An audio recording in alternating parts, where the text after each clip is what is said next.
The workers' compensation scam perpetrated by a workers' compensation claimants firm in Philadelphia is really emblematic of the type of problems that we see in the Philadelphia court system and why it richly deserves its place at the top and near the top of judicial hellholes.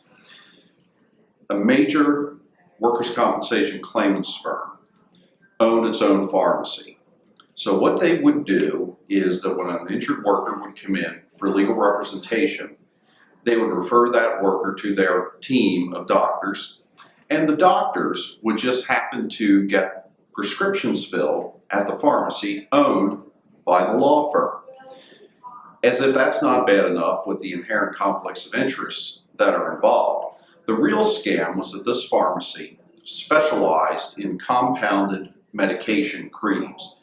They would make these topical creams, compound them out of different products, and they would sell them and bilk the workers' compensation system for sometimes $2,000, $3,000, up to $5,000 a tube for medication that could have been purchased off the shelf for much less than $100.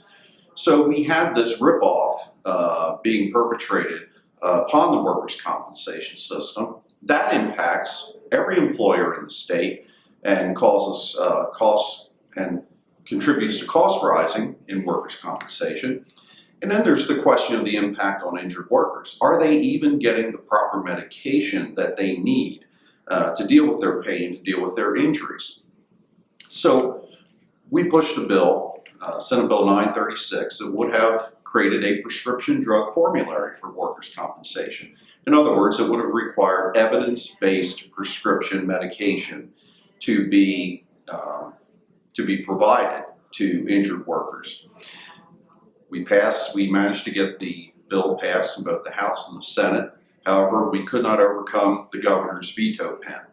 And wouldn't you know it, it just so happened that in 2017, the governor's highest campaign contributions, the most amount of money he received was $1.2 million from a political action committee that was funded by all of these plaintiffs' attorneys, workers' compensation attorneys, and the very compounding pharmacies that were at issue in this case that I just spoke about. So that is emblematic of many of the problems that we have in Philadelphia and in the state of Pennsylvania.